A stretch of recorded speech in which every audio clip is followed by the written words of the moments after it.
오늘은 호산나에 대한 오해라는 제목으로 말씀을 전합니다.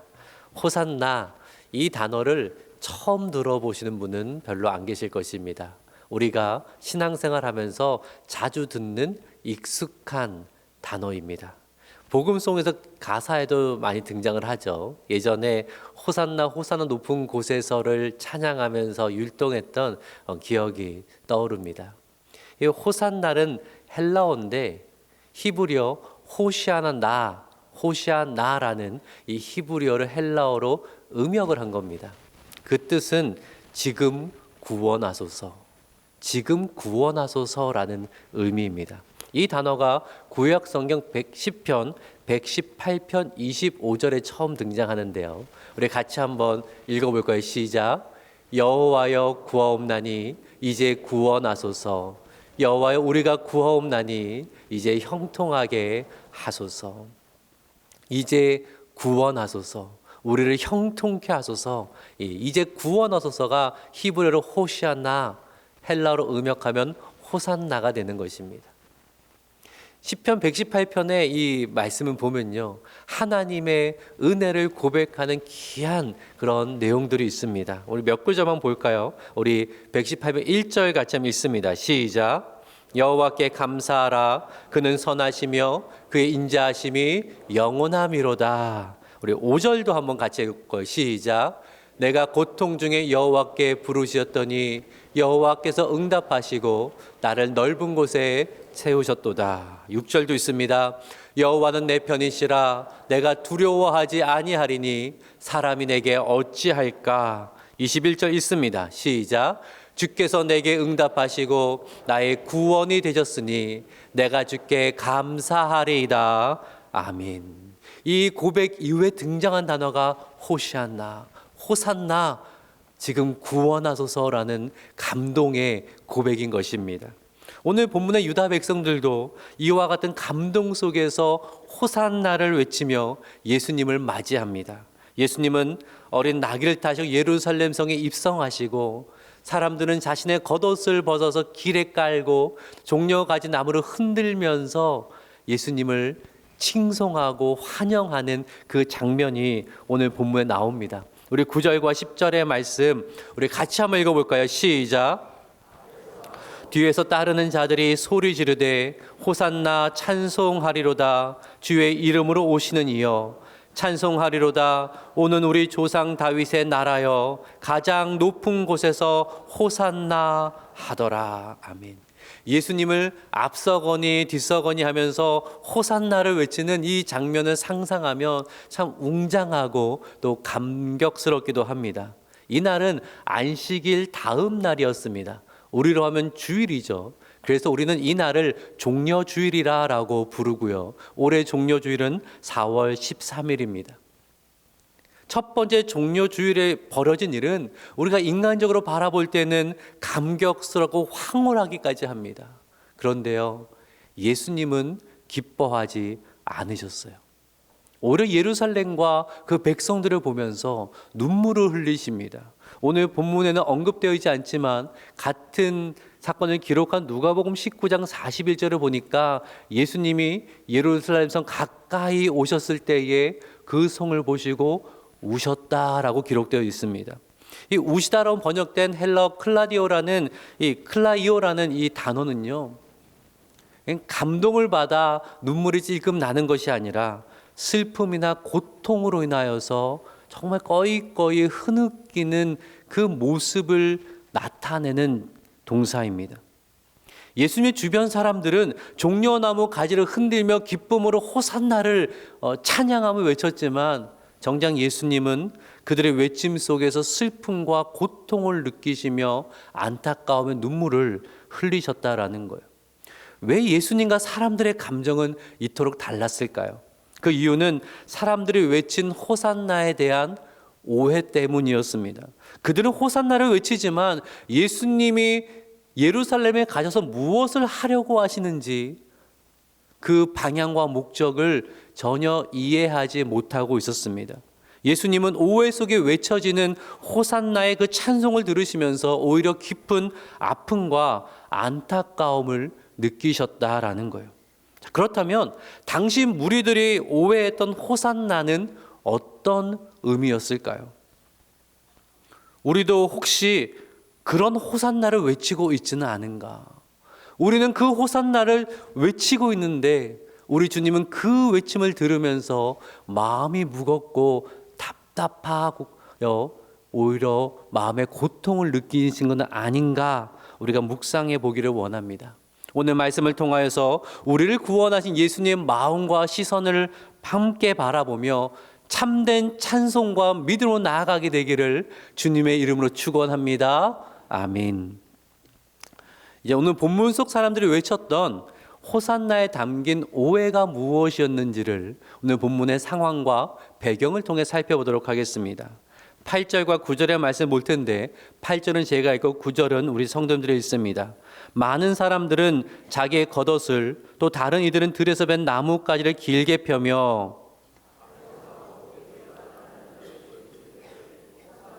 성하리로다 주의 이름으로 오시는 이여. 자, 이 말씀 가운데 많은 사람들이 예수님을 둘러싸고 있는데 대부분은 예루살렘 주민은 아니었습니다. 이때가 유대인의 가장 큰 절기는 유월절이었거든요. 6월절에 가까운 시점이었어요. 며칠 남겨두지 않은. 매년 6월절이 되면 유다 전역에서 순례자들이 예루살렘에서 예배하기 위해 찾아옵니다. 몰려드는데 1세기 유대학자 요세푸스에 져서 유대 전쟁사를 보니까 당시 유월절에 관한 기록이 이렇게 있더라고요. 한 번에 유월절에 제사된 양의 수가 25만 5,600마리였다. 네, 이게 어떤 건지 감이 잘 안 오죠. 좀 더 설명을 드려볼게요. 유월절 규례에 따르면 어린 양 한 마리를 잡아 제사한 후에 그것을 최소 한 10명 정도가 모여서 함께 먹었습니다. 그러면 25만 마리가 제사되었다는 것은 몇 명이 모였다는 거예요?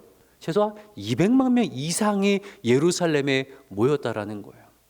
당시 예루살렘에 평소 거주하는 사람은 한 2만에서 3만 명 정도였거든요. 그러니까 그 한 100배 이르는 많은 사람들이 예루살렘에 모여드는 시점이었습니다. 그러니 예루살렘에 거할 곳이 마땅치가 않으니까 그 가까운 인근 마을을 거쳐 삼아서 거기에 순례자들이 많이 머물러 있었는데 오늘 본문에 나오는 벳바게와 베다니가 바로 그러한 마을이었다라는 거예요. 지난 주일에 여리고에 있었던 이야기 말씀드렸잖아요. 예수님께서 맹인 바디메오를 고쳐주셨습니다. 그 여리고에도 예루살렘으로 향하던 많은 순례객들이 있었단 말이에요. 그들이 예수님이 행하신 놀라운 일을 보고 더 흥분하고 기쁨으로 예수님을 따르고 있었어요. 또 소문이 퍼져나가면서 예루살렘에 가까울수록 더 많은 사람들이 예수님 주변에 함께 예루살렘으로 올라가고 있었던 것입니다.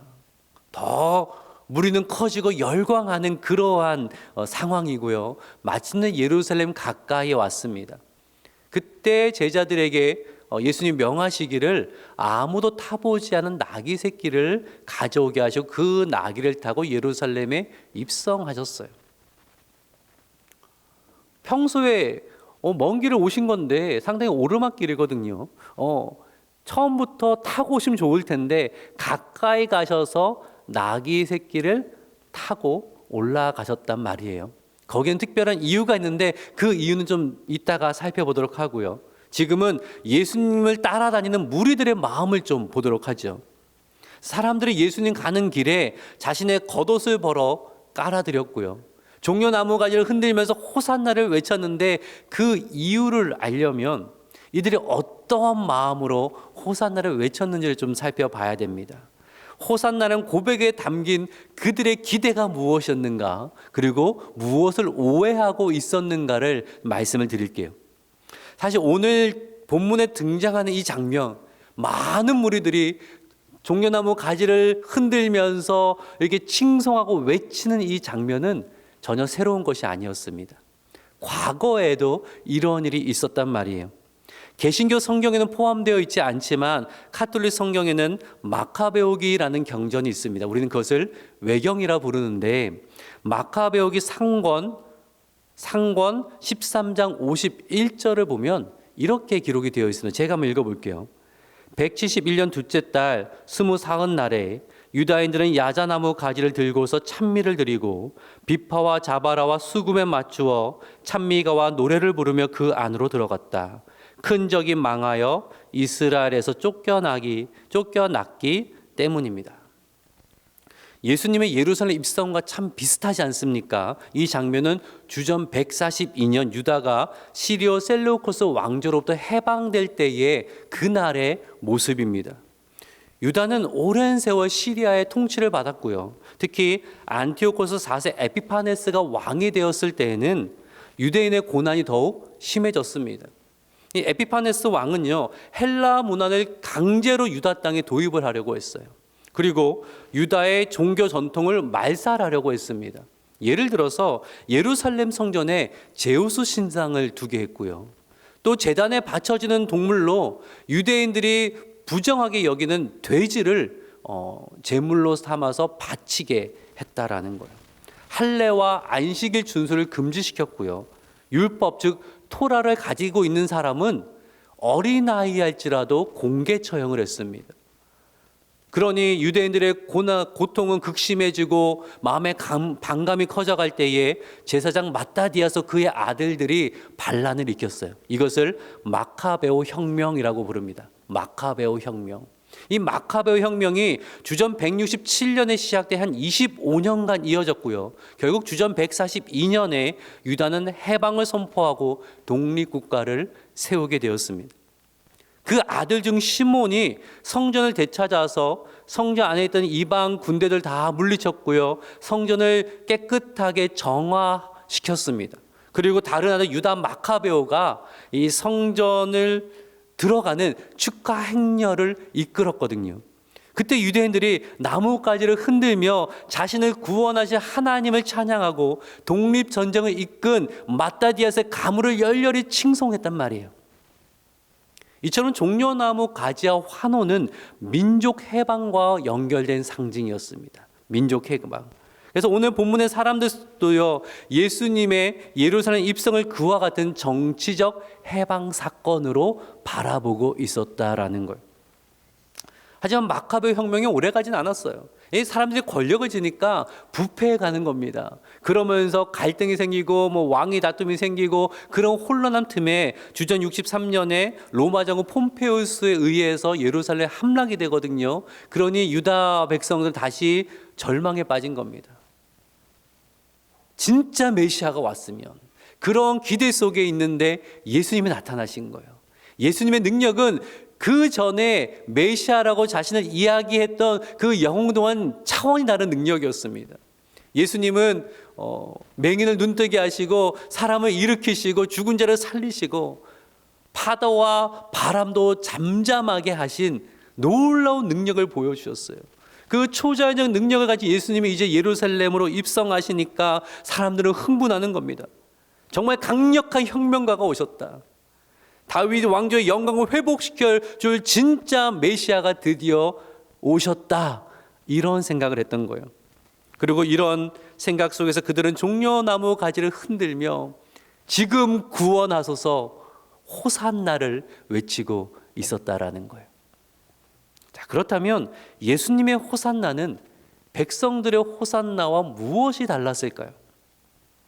사람들이 겉옷을 벗어서 예수님 길을 깔 때에 예수님 그거 막지 않으셨어요.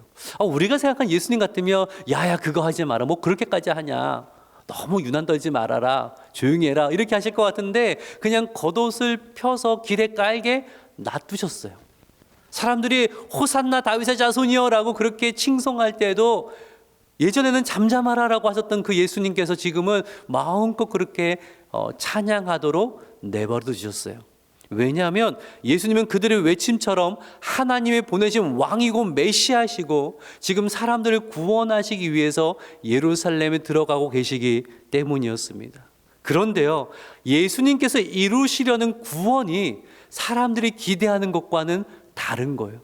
그 차이를 알려주기 위해서 예수님은 나귀를 타시고 예루살렘에 입성하십니다. 자, 2절과 3절 말씀에 그것이 나오는데요. 2절 제가 읽고 3절 우리 성도님 읽습니다. 이르시되 너희는 맞은편 마을로 가라. 그리로 들어가면 곧 아직 아무도 타보지 않은 나귀 새끼가 매어 있는 것을 보리니 풀어 끌고 오라.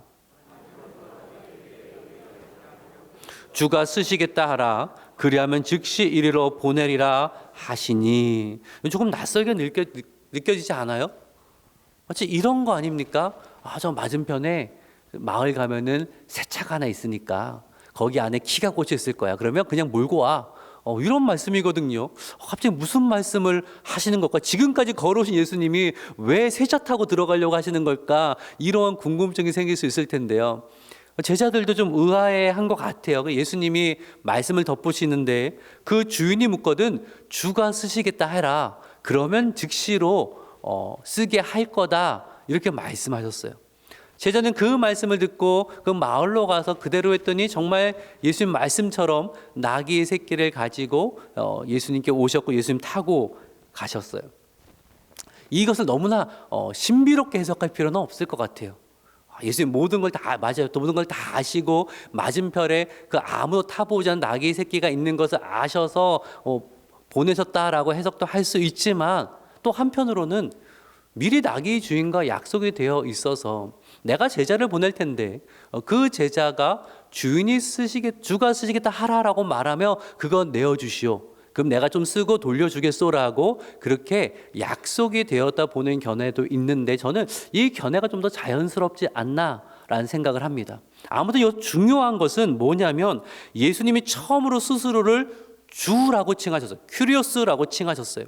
그 전까지는 많은 여러 사람들이 예수님을 주 큐리오스라고 칭했지만 예수님 스스로 자신에게 그렇게 칭하신 적은 없었거든요. 근데 오늘 본문에서는 스스로를 퀴리오스라고 부르고 계신다라는 거예요. 이 퀴리오스라는 것은 단순히 좀 높이는 존칭어가 아니라 당시의 로마 황제를 의미하는 단어였어요.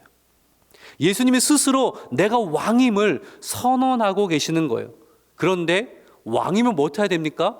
웅장한 군마를 타야 되는데 예수님은 나귀 새끼를 어린 나귀를 타고 계셨다라는 거예요. 왠지 스가랴 9장의 영어 관련이 있는데 우리 9절과 10절도 저랑 한 절씩 나눠서 읽어볼까요? 9절 제가 있습니다.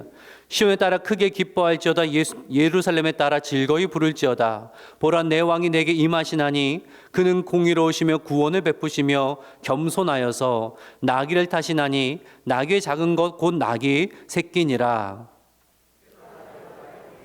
예루살렘 말을 끊겠고 전쟁하는 활도 끊으리니 그는 이방 사람에게 화평을 전할 것이요 그의 통치는 바다에서 바다까지 이르고 유브라데 강까지 땅끝까지 이르리라. 아멘. 자, 스가랴 선지자는 오실 왕이 겸손과 평화를 상징하는 나귀 새끼를 타고 오실 거다라고 예언을 했습니다. 그는 무력을 앞세우는 왕이 아니라 화평을 증거하는 왕이다라고 이야기했어요. 일반 세상 왕은 어떻습니까?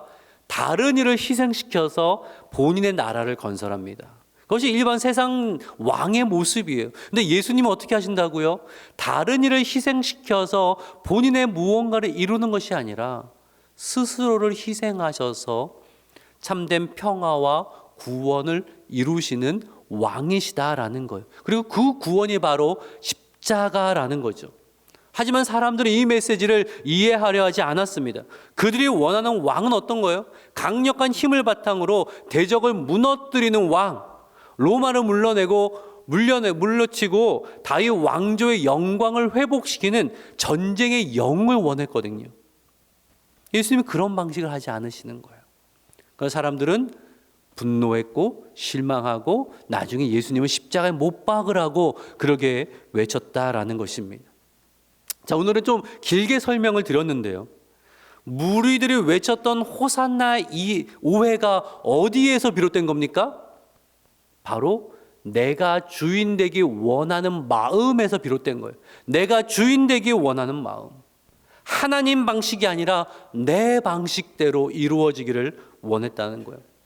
호산나 지금 구원하소서를 외치지만 그 구원은 하나님이 주시고자 하는 구원이 아니라 내가 원하는 구원, 내가 원하는 방식대로 이루어지는 하나님의 역사를 기대했다라는 거예요.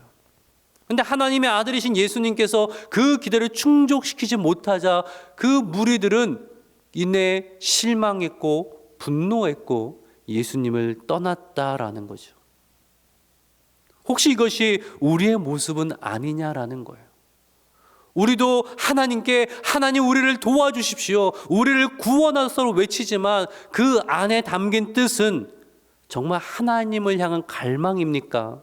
아니면 내가 주인인데 하나님의 도움만을 원하는 외침입니까?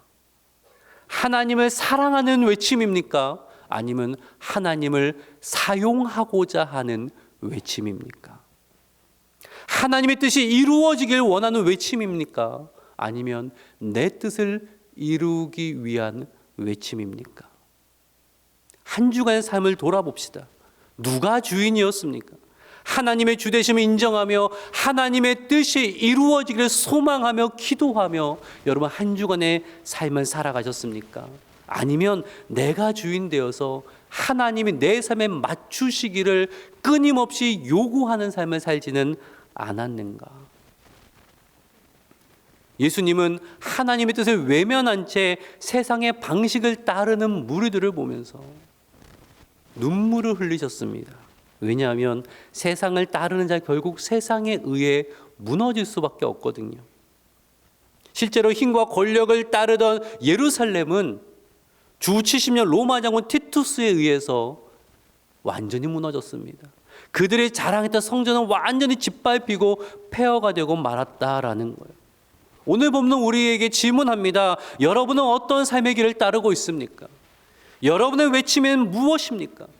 입술로는 예수를 나의 주라고 시인하고 고백하지만 여전히 세상의 논리와 방식을 따르고 있지는 않습니까? 내가 더 강해지기 위해, 내가 더 높아지기 위해, 내가 더 부해지기 위해, 내가 성공하기 위해 하나님의 이름을 외칠 뿐 하나님의 주인 되신 왕 되심을 삶에서 인정하지 않고 있는 그 마음이 우리에게 있지는 않은가? 본문은 우리에게 질문하고 있습니다. 하나님 나라의 길은 세상의 길과 다릅니다. 낮아지고 섬기는 길입니다. 힘을 자랑하는 길이 아닙니다. 힘을 모아서 과시해서 그것을 드러내고 상대를 꼼짝 못하게 하는 그런 길이 아닙니다. 나의 유익을 위해 상대방을 이용하고 다른 사람을 희생시켜서 내가 올라가는 길이 아니라는 거예요. 오늘날 많은 사람들이 오해하고 있고 많은 교회가 오해하고 있습니다. 힘을 결집시켜서 뭔가를 이루려고 한다는 거예요. 세상의 힘의 논리를 따라가고 있지만 주님이 보여주신 길은 십자가의 길이었습니다. 다른 일을 희생시키는 것이 아니라 나를 희생시켜서 다른 일을 살리는 길이었습니다. 내 뜻을 이루기 위해 나아가는 것이 아니라 하나님의 뜻을 이루는 것을 몸소 보여주신 길이 예수님의 길이었습니다. 나는 그 길을 정말로 따르고 있는가? 사랑하는 여러분, 하나님이 주인 되신 삶을 살아가시기를 주님의 이름으로 부탁합니다. 오늘 본문에 나온 나귀 새끼 보잖아요. 한 번도 사람을 태워본 적 없는 누추하고 볼품없는 나귀입니다. 그러나 예수님이 그 나귀를 택하셨고요. 아무도 주목하지 않던 나귀가 주님의 영광의 도구가 되었습니다. 중요한 것은 무엇을 가졌는가 아니라 누가 쓰시는가입니다. 누가 쓰시는가. 제가 유학할 때 한인 사역을 하면서 한인 이 2세 청년들을 많이 봤는데요. 1세 부모님도 훨씬 똑똑합니다. 영어도 잘합니다. 또 괜찮은 학교도 졸업했습니다. 근데요, 여전히 미국 사회에 있는 그 차별 의식이 있어서 2세대 청년들이 주류로 들어가기 너무나 힘든 거예요. 보이지 않는 견고한 장벽이 있어서 들어갈 수가 없는 거예요. 대학은 나왔는데 할 일이 별로 없는 거예요. 그러다 보니까 결국 부모님이 하시던 가게를 이어받아서 그 일을 하기도 하고, 1세대 영어를 잘 못하는 그 사장님 아래서 그냥 그 일을 돕는 일을 하기도 하고, 내가 무엇을 잘 준비했냐 참 중요하지만 쓰임받지 않으면 그리고 내가 준비하고 가진 것이 누구에게 쓰임 받느냐가 정말 중요한 거더라고요. 사랑하는 여러분, 하나님께 쓰임 받는 인생 되시기를 주님의 이름으로 축원합니다. 아멘. 하나님 쓰시면요, 메었던 것이 풀리게 되어 있습니다. 하나님이 쓰시면 막혔던 길이 열리게 되어 있어요. 하나님이 쓰시면 필요한 모든 것이 채워지게 되어 있어요. 그러기에 자녀를 위해 기도할 때도 이 기도 제목 첫 번째로 하세요. 하나님께 쓰임받는 인생 되게 하여 주시옵소서. 그저 열심히 공부하고 높이 올라 그거 말고요. 하나님께 쓰임받게 하여 주옵소서. 하나님이 쓰시면 풀린다니까요. 열린다니까요. 채워진다니까요. 가장 중요한 것은 누구에게 쓰임받는가? 사람에게 쓰임받는 인생 아니라 나의 참 주인 되시는 하나님께 쓰임받는 영광의 도구 되시기를 주님의 이름을 축원합니다. 아멘. 말씀을 마칩니다. 오늘은 호산나에 대한 오해란 제목으로 말씀을 나눴습니다. 자신이 주인 되어서 하나님을 이용하려 했던 사람들은요, 그 외침은 결국 비극으로 끝나고 말았습니다. 그들이 따르던 힘의 논리는 스스로를 파멸로 이끌었습니다. 신앙의 기본은 하나님 주권 사상입니다. 이 단어는 꼭 기억하세요. 하나님 주권 사상. 하나님이 나의 주인이십니다. 내가 높아지는 것이 아니라 나의 주인 대신 하나님께 높아져야 되는 것입니다. 정말 복된 인생은 나의 주인 대신 하나님께 쓰임받는 인생입니다. 그것이 우리의 기도의 제목이 되어야 된다라는 거예요. 그저 세상에 높이 올라가서는 부러워할 이유가 없습니다. 세상에 많이 가진 사람은 부러워할 이유도 없습니다. 세상에 성공한 사람은 부러워할 이유도 없습니다. 진짜 중요한 것은 하나님께 쓰임받는 인생인가? 세상의 그런 도구가 아니라 하나님의 영광의 도구로 쓰임받고 있는가? 이게 가장 중요한 거고, 하나님께 쓰임받는 인생이 진짜 복된 인생인 것을 우리는 꼭 기억해야 할 것입니다. 그러기 오늘 말씀을 꼭 기억하면서 하나님이 나의 주인 되심을 고백합니다.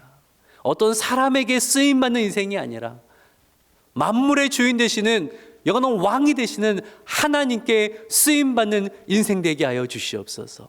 겸손한 마음으로 하나님을 구하며 하나님을 사랑하며 주님이 가신 그 십자가의 길을 따르게 하여 주시옵소서. 이 귀한 고백과 순종이 우리 모두에게 있어서 하나님께 쓰임받는 인생, 진짜 복된 인생을 살아가는 저와 여러분 되기를 주님의 이름으로 축복합니다. 아멘. 기도하겠습니다.